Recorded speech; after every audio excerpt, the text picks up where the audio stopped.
I'm Julie Bartke with Session Update. The legislature expedited tax relief by passing a bill that is retroactive to the 2013 tax year. The Department of Revenue has expedited the information needed to carry out that directive. 12 days ago, I signed legislation cutting taxes for middle-class Minnesotans and Minnesota businesses. This $508 million tax cut will put more money in the pockets of middle-class families, individuals, and thousands of businesses across Minnesota. Since then, the Department of Revenue, under Commissioner Frans' excellent leadership, has been working very hard so that they can accelerate the timetable of making these necessary changes, and many Minnesotans will be able to realize the immediate tax benefits to which they're now entitled under the law.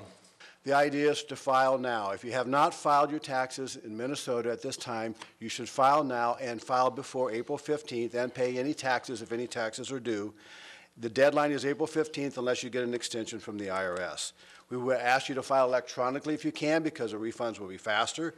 We ask you to file for and choose direct deposits because once again the refunds can be they can get to you quicker.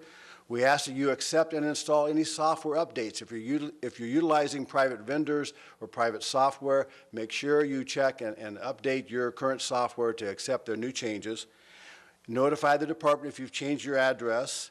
And we do want to remind people that the refunds will take a little bit longer because there's, as the governor mentioned, about 1 million taxpayers left to file, and so we anticipate some slowdown. If you've already filed, there's nothing you need to do at this time.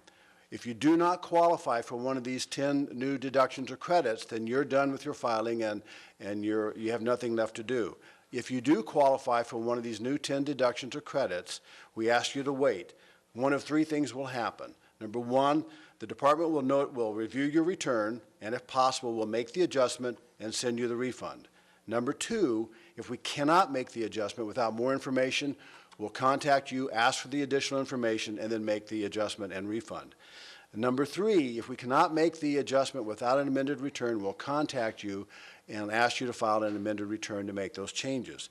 We will, after April 15th, after the filing season is over, we will analyze how many tax returns we need to review and to analyze to see who needs any adjustments, and we'll make, at that time, available a date by which everyone can expect us to contact them if they qualify for one of these deductions. And one of the things that makes this a little easier to do is we were making the system simpler. We were taking away changes from the federal return. So we were trying to match the federal return, and as you do that and you eliminate adjustments on your state return, you're really eliminating lines. We've eliminated several forms, several sets of instructions. So we were going in the direction of making things simpler, and that's why I think it was able to work as well as it was.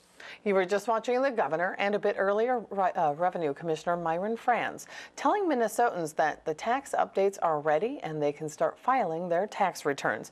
Now remember, if you have already filed and if you qualify for increased tax relief, the Department of Revenue will contact you and let you know if you need to file an amended return, or you could receive a check with a letter that explains what adjustments were made to your return.